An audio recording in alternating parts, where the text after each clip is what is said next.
सदगुरु, यूट्यूब पर आपके एक वीडियो में आपने अपने एक अनुभव के बारे में बताया है, जब आपने नाक का विष पी लिया था।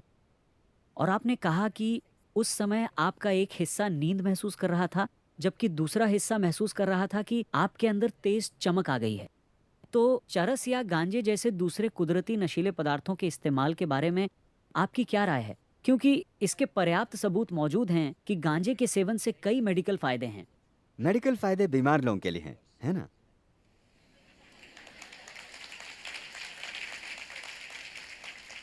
जब लोग बीमार होते हैं तब हम मेडिकल फायदों की बात करते हैं, ना कि तब जब वे स्वस्थ होते हैं, है ना?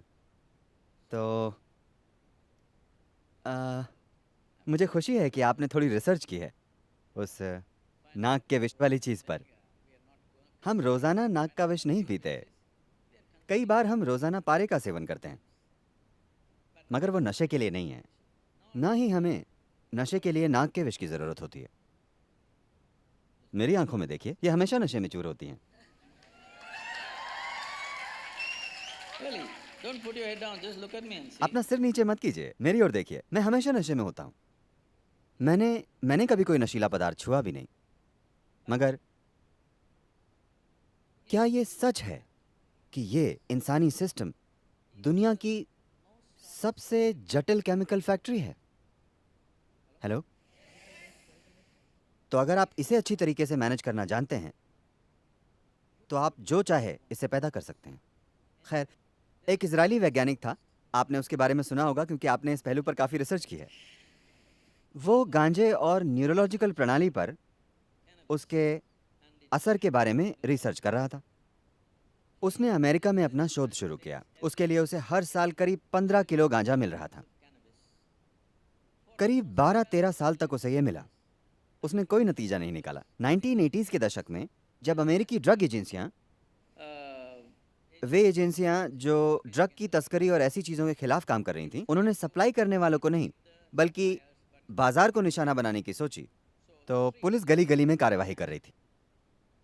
उस समय पुलिस और एजेंसियों ने कहा, इस आदमी को हर साल 13 किलो गांजा मिल रहा है, हर साल।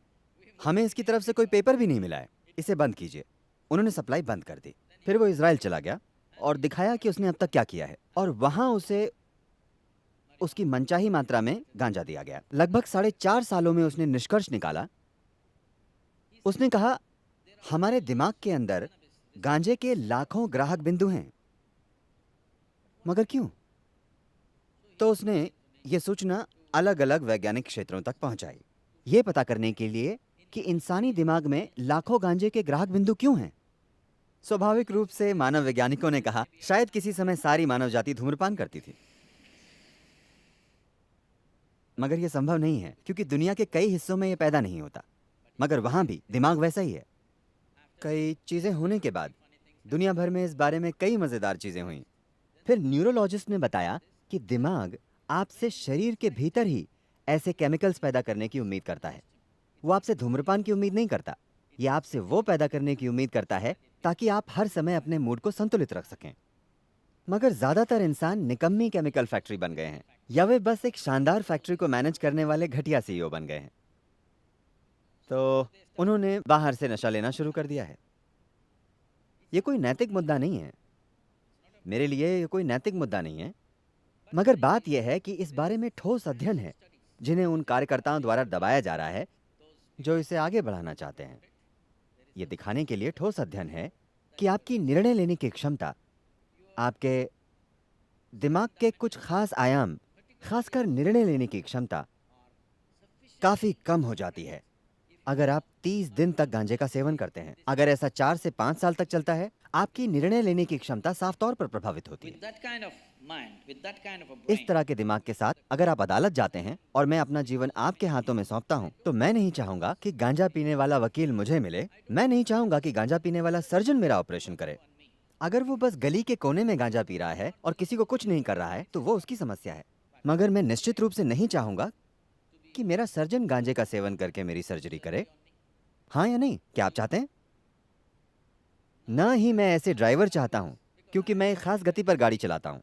मैं नहीं चाहता कि नशा करने वाले दूसरे ड्राइवर मेरे साथ गाड़ी चलाएं। मैं नहीं चाहता। न ही मैं अपने लिए ऐसा ड्राइवर चाहूंगा। अगर कभी मैं गाड़ी में पीछे बैठूं जो नशा करके गाड़ी चला रहा हो। अगर आप चाहते हैं तो आपकी मर्जी है, मगर हम ऐसा नहीं चाहते। अधिकांश लोग ऐसा नहीं चाहते क्योंकि वे जानते हैं कि इसका नतीजा क्या होगा। तो हम दरअसल मनोरंजन की खोज में हैं। हमने इसे ऐसा बना दिया है। इसका मतलब दरअसल ये है कि आज लगभग 70% अमेरिकी आबादी दवाओं पर है। बाकी दुनिया उनके पास पहुंचने की कोशिश में है। हाँ, बाकी दुनिया उनके पास पहुंचने की कोशिश कर रही है। लोग कम उम्र से ही दवाइयां लेना शुरू कर रहे हैं। बाकी 30% निश्चित रूप से उन चीजों का इस्तेमाल कर रहे हैं जिनकी आप बात कर रहे हैं। सिर्फ गांजा ही क्यों लें, हम थोड़ी कोकेन क्यों ना ले लें, क्योंकि वो ज्यादा जबरदस्त होती है। क्यों? अरे कोई बात नहीं, मुझे कोई फर्क नहीं पड़ता। मैंने आपसे कहा ना कि मेरे लिए ये कोई नैतिक मुद्दा नहीं है। सवाल ये है कि ये आपके जीवन को बेहतर बनाएगा या उसे दबा देगा। ये आपको पूरी तरह आपका जीवन जीने देगा या आपको उसके मुकाबले एक सीमित जीवन बना देगा, जैसे आप अभी हैं या हो सकते हैं।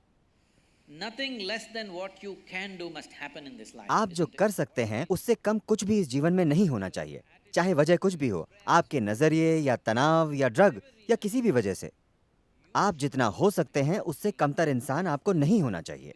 आपको जीवन अधिकतम ऊंचाई पर ले जाना चाहिए, क्योंकि इस जीवन में सब कुछ बस यही है कि आपके जीवन का अनुभव कितना तीव्र और गहरा है। बस यही महत्वपूर्ण है। And half the time if you're dazed out, और अगर आधे समय आप होश में नहीं रहेंगे तो इस संभावना को आप खो देंगे। आप बस यहीं बैठकर नशे में चूर हो सकते हैं। no. Really?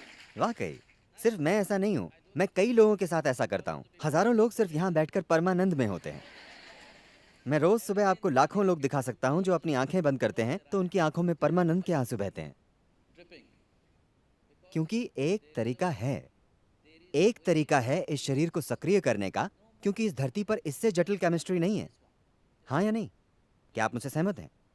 जब सब कुछ यही है तो इसका इस्तेमाल करना सीखना सबसे अच्छा है। अगर हम अपने जीवन की शुरुआत में थोड़ा समय खुद पर लगाएं तो बहुत ही आसानी से आप वहां पहुंच सकते हैं। इसकी जगह अगर हम बाहरी चीजें लेते हैं तो उसके बुरे नतीजे हम जानते हैं।